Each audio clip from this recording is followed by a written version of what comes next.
নমস্কার। ঠাকুর শ্রীরামকৃষ্ণ, মা সারদা ও স্বামীজির রাতুল চরণে প্রণাম জানিয়ে শুরু করছি আজকের প্রসঙ্গ।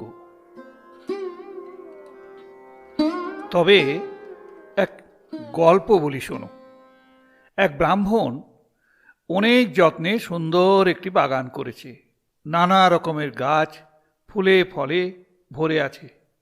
সেদিন হলো কি, একটা কার গরু এসে ঢুকে পড়েছে বাগানে।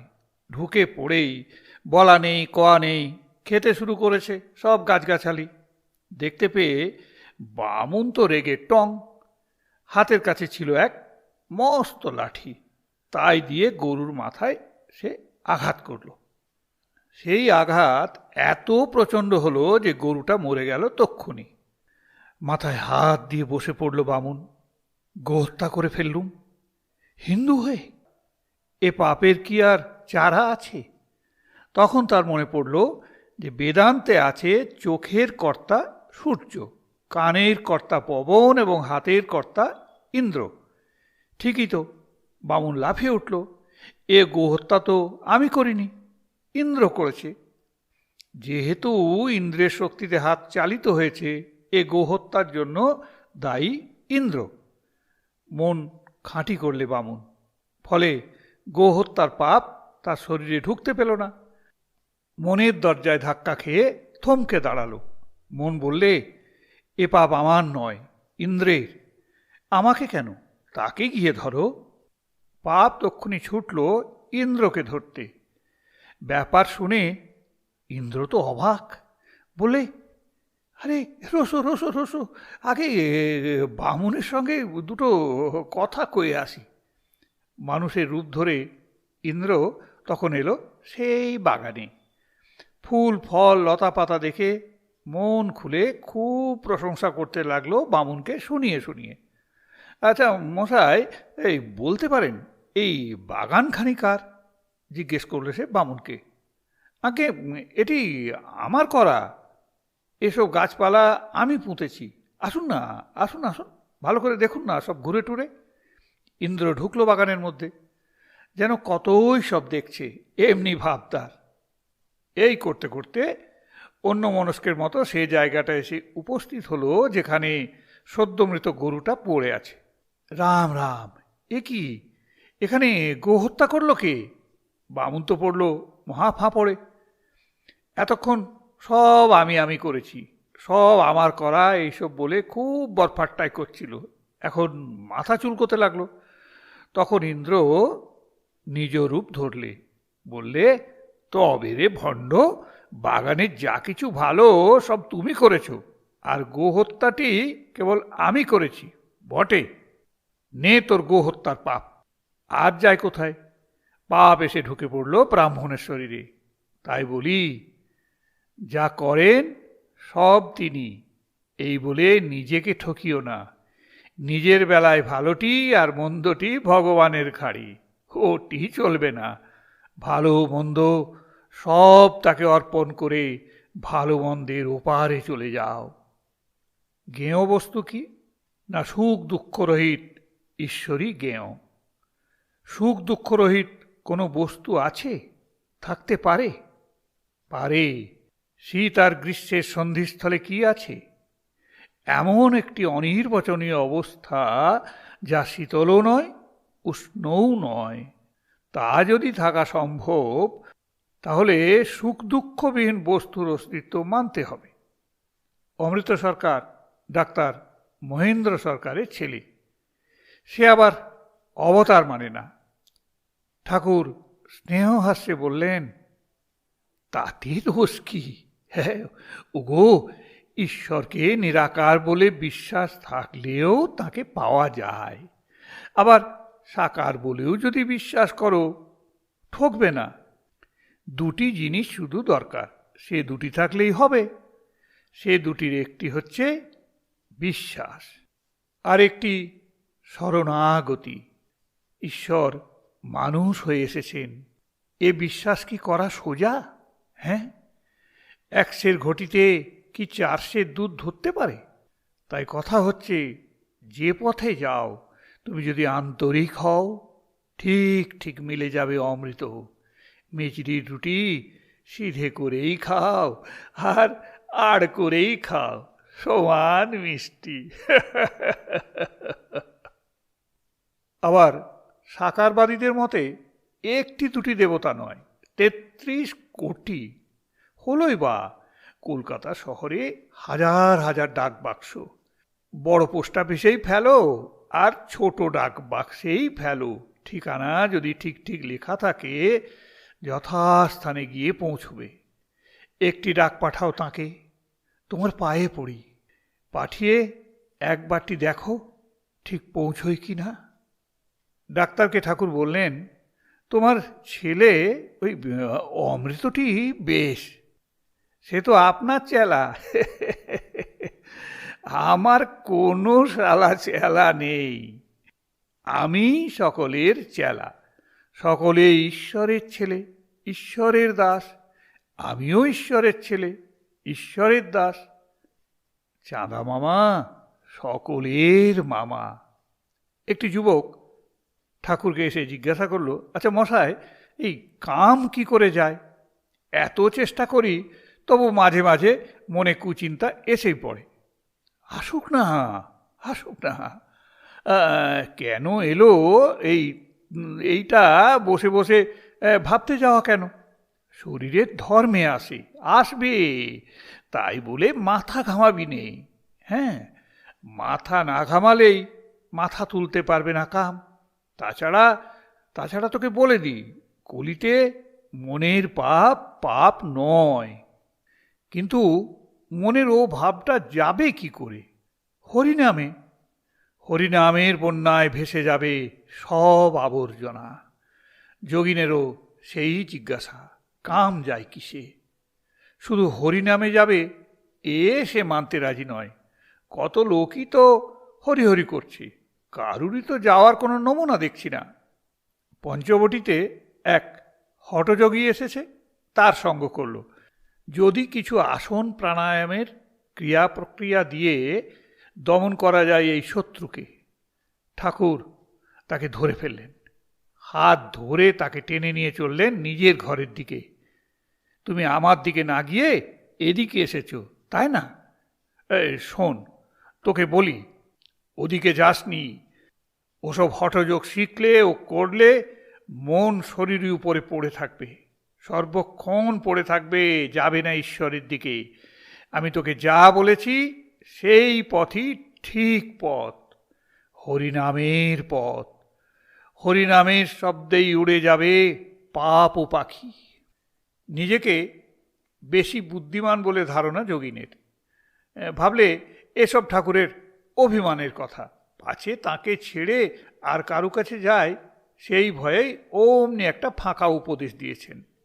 শেষকালে মনে কি ভাব এলো, ঠাকুরের কথা মতোই দেখি না করে লেগে গেল সে হরিনামের মহোৎসবে। ঠাকুরের কি অশেষ কৃপা! কয়েকদিনের মধ্যে ফল পেল সে প্রত্যক্ষ। কিন্তু কাম ক্রোধ ঈশ্বর দিয়েছেন কিসের জন্যে? মহৎ লোক তৈরি করবেন বলে। ঠাকুর বললেন, মন্দ না থাকলে ভালোর মাহাত্ম্য কি? অন্ধকার না থাকলে আলোর দাম কে দেয়? সীতা বললেন, রাম, অযোধ্যায় সব যদি সুন্দর সুন্দর অট্টালিকা হতো তো বেশ হতো। অনেক বাড়ি দেখছি ভাঙা আর পুরনো। রাম বললেন, সব বাড়ি যদি সুন্দর হয়, নিখুঁত হয়, তো মিস্ত্রিরা করবে কি? থাক মন্দ, থাক পাপ, থাক কাম ক্রোধ, শুধু সংযম করো, সাবধান হও। কত রোগের থেকে সাবধান হচ্ছ, সম্ভোগের জন্যেই কত অভ্যাস করছ সংযম, এও তেমনি।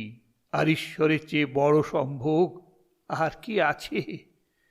দেখো না, এই হনুমানের দিকে চেয়ে ক্রোধ করে লঙ্কা পোড়ালো, শেষে মনে পড়ল, এই রে, অশোক বনে যে সীতা আছেন।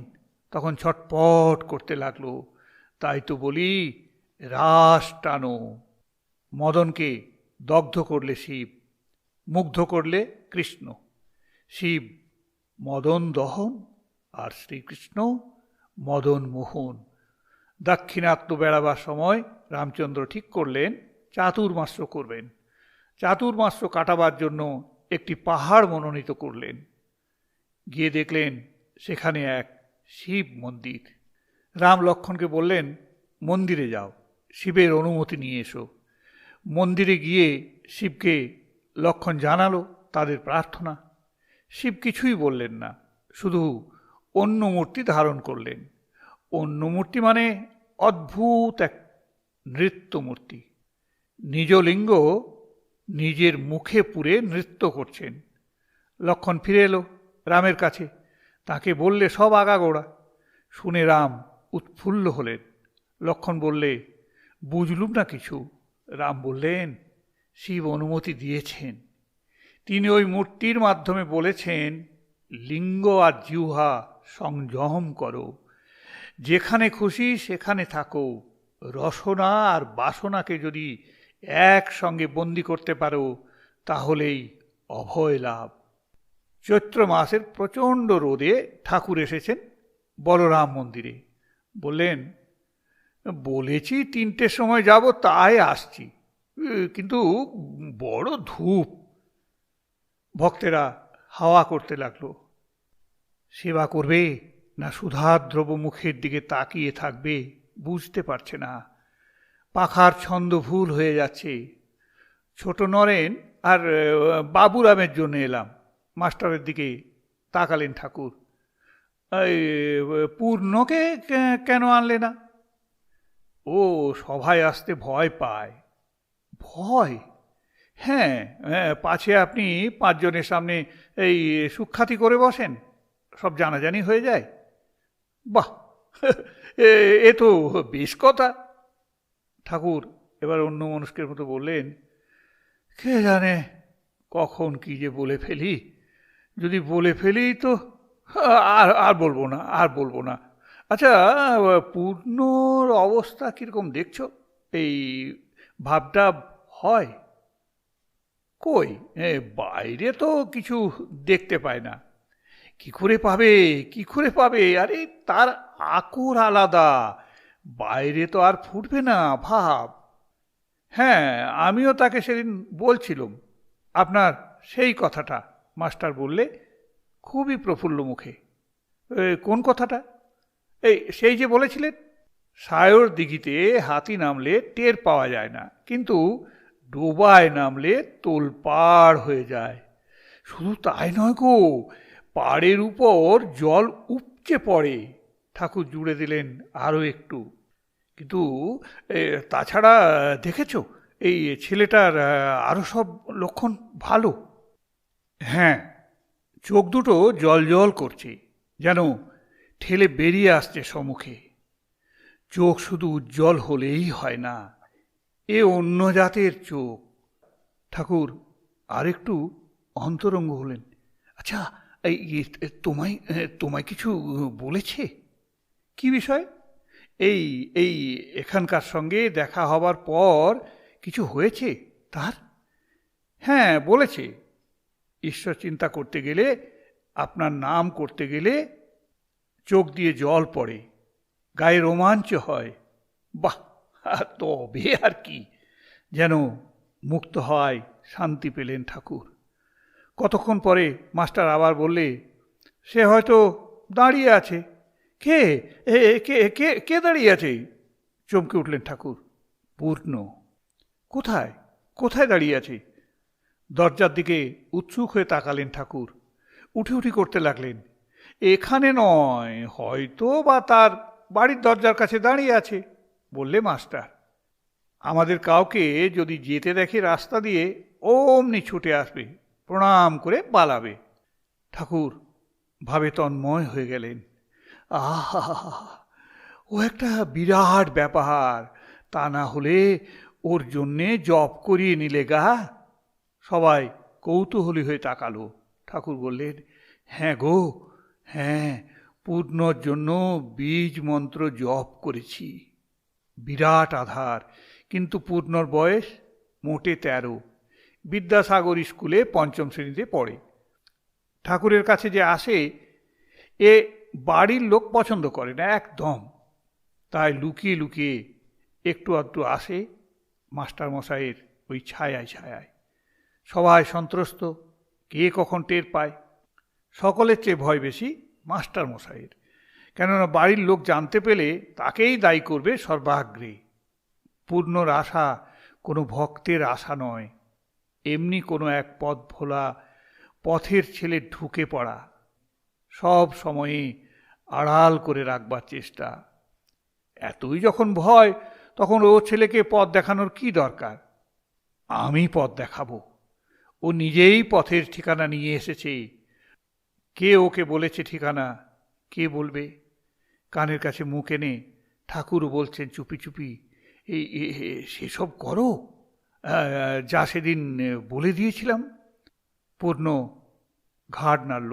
হ্যাঁ, করি। আচ্ছা, স্বপনে কিছু দেখো? আগুন, মশালের আলো, সধবা মেয়ে, শ্মশান মশান, এসব দেখা বড় ভালো, দেখো। পূর্ণ হাসল এক মুখ, বললে, আপনাকে দেখি। তাহলেই হলো, তাহলেই হলো। দেখারও দরকার নেই, শুধু টানটুকু থাকলেই হলো। তুমি তো আয় আয় করছই, আমি শুধু যাই যাই করছি না। তুমি যদি কারণ রূপে আছো, এবার তারণ রূপে এসো। তোমার রূপ সর্বপ্রত্যক্ষভূত হোক, তোমার চরণতরি আশ্রয় করতে দাও। তোমার চরণতরি আশ্রয় করে ভবাব্ধিকে যেন গোষ্পদ জ্ঞান করতে পারি। পূর্ণকে বললেন, শেষ কথা, তোমার উন্নতি হবে। আমার উপর তোমার টান তো আছেই। কাছি দিয়ে নৌকো বাঁধা আছে ঘাটে, তুমি জোয়ারের জল হয়ে সেই কাছিতে টান দাও। আমি যেন তোমার দিকে মুখ ফেরাতে পারি। আমার হাল না থাক, পাল না থাক, তবু তুমি আমাকে ভাসিয়ে নিয়ে চলো। তুমি হও আমার স্রোতের টান, সব ভাসানো, সব ডুবানোর টান। ঠাকুরের তখন অসুখ। পূর্ণ চিঠি লিখেছে ঠাকুরকে। কি লিখেছে এই পড়ো তো। কে একজন পড়ে শোনালো পূর্ণর চিঠি। আমার খুব আনন্দ হয়, এত আনন্দ যে মাঝে মাঝে রাত্রে ঘুম হয় না। অসুখের কষ্টকে নিমেষে উড়িয়ে দিলেন ঠাকুর। আমার আমার গায়ে রোমাঞ্চ হচ্ছে, রোমাঞ্চ হচ্ছে। আহা, দেখি দেখি চিঠিখানা। চিঠিখানা নিলেন হাতে করে, মুড়ে টিপে দেখতে লাগলেন। বললেন, অন্যের চিঠি ছুঁতে পারি না, কিন্তু এ চিঠি বেশ ভালো চিঠি। ধরতে পারি হাতের মধ্যে, ধরতে পারি বুকের উপর। তোমার এই আকাশ ব্যাপিনী জ্যোতির্ময়ী নক্ষত্রলিপিটি কবে ধরতে পারবো হাতের মুঠোয়, কবে বা ধরতে পারবো বুকের উপর। আজ এই পর্যন্ত। নমস্কার, ধন্যবাদ। জয় শ্রীরামকৃষ্ণ, জয় শ্রীরামকৃষ্ণ, জয় শ্রীরামকৃষ্ণ।